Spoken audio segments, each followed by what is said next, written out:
She is a queer writer. She loves storytelling, and she will light your hair on fire if you mess with her kids. Please welcome Jenna.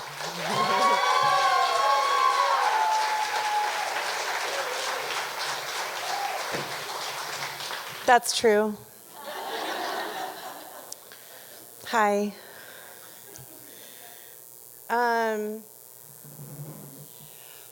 When I was a little girl, I used to dream about being 17 years old.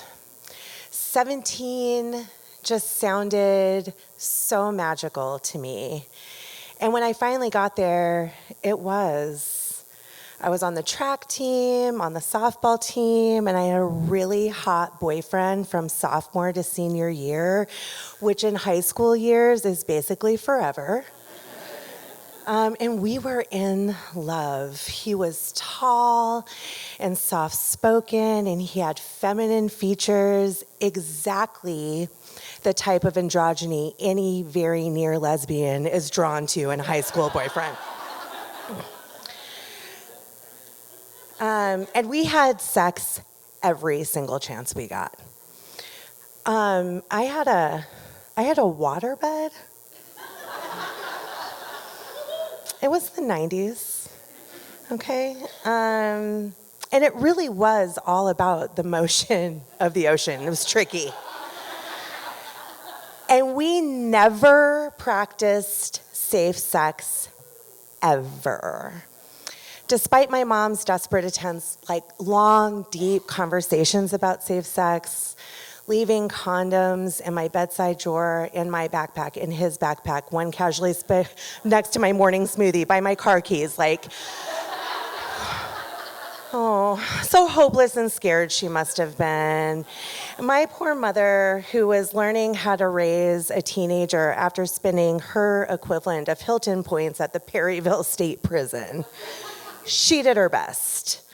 And we weren't trying to have a baby. We just absolutely weren't trying not to. And you might think that this is the start of my journey into motherhood because statistically, I absolutely should have become pregnant at some point.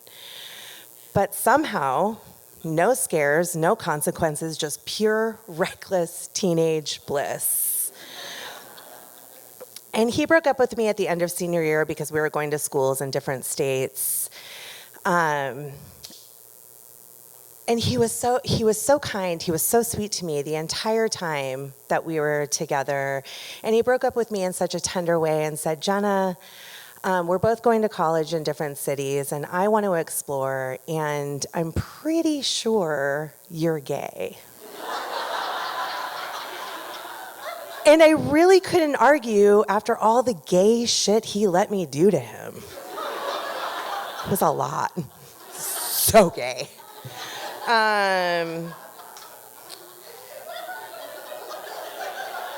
So we held each other and we cried in each other's arms, like just because we had such a good first love, like hot little run. And that led to one last time of me pegging him.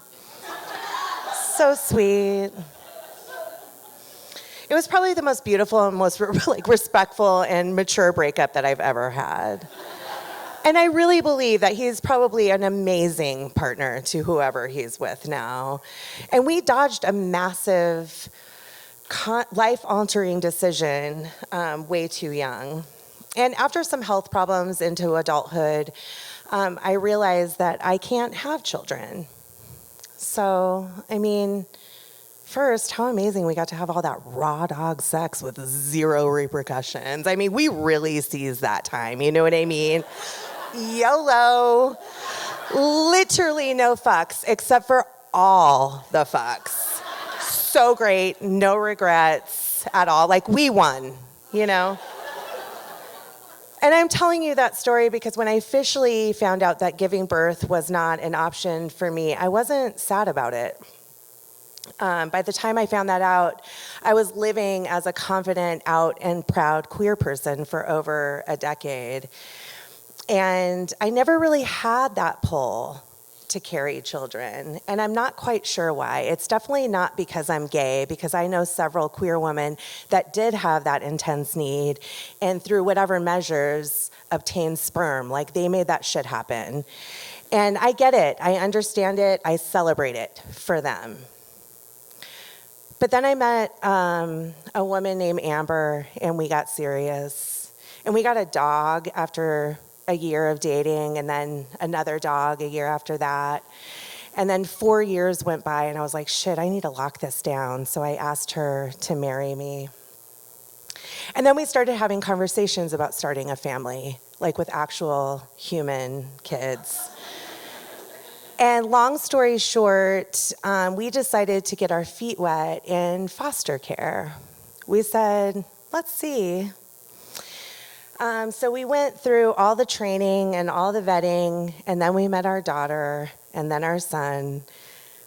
And before we knew it, we became parents to two beautiful kids that are not biologically related, but make us a family in the most divine ways that could not feel more natural and whole.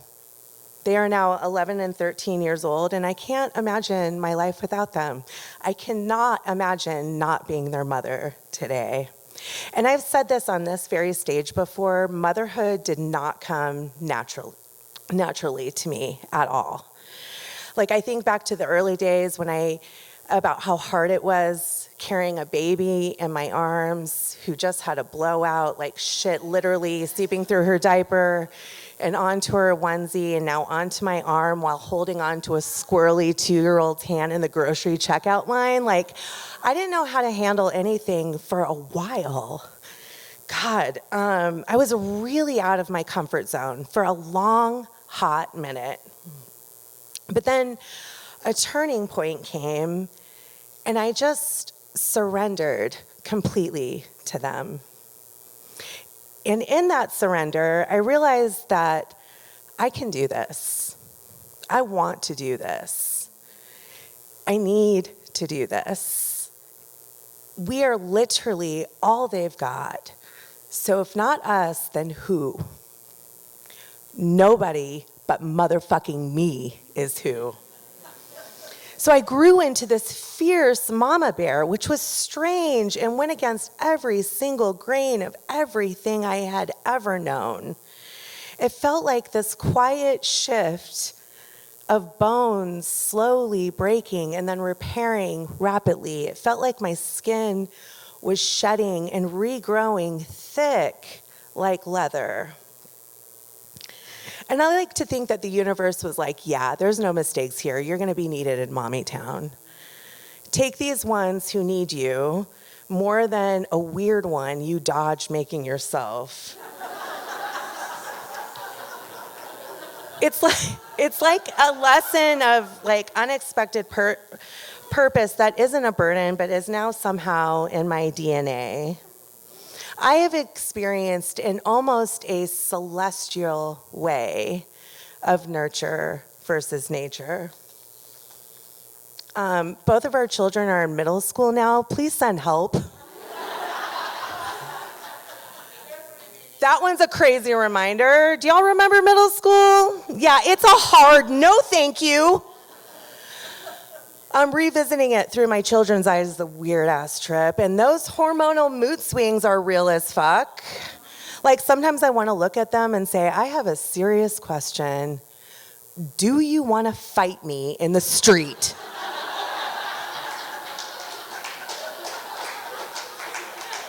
Or there have been times where I have both my middle fingers pointed at their closed bedroom doors.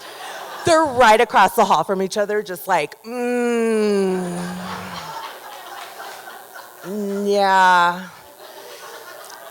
And in that same moment, I am reminded that they are truly my greatest joy. Parenthood is bananas. And when you are faced with being a mother every single day for the rest of your life, I've realized that my greatest accomplishment so far is being this very imperfect parent, stumbling and trying to figure this out for them.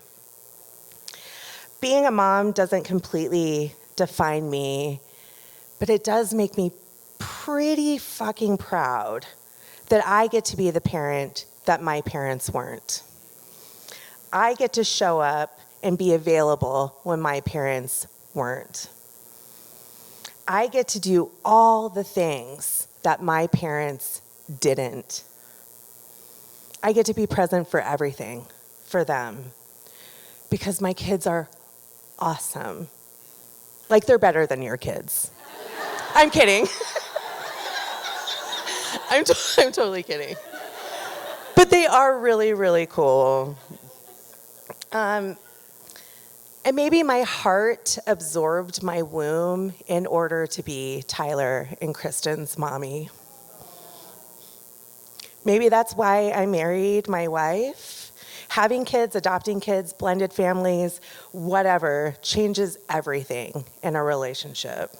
And to this day, after 17 years together, I would follow that woman into a swamp infested with alligators if she told us we would make it out together, because we would. I have a family that I never knew was possible of existing. And it's not always easy. We've had so many challenges and hurdles, and we've had to grow into new versions of ourselves. And then we have to shake hands with those new versions and be like, okay, you'll do. And I've made big mistakes as a mom, as a person, as a partner, and I've learned to actually lean in to just attempt to try and do better, you know?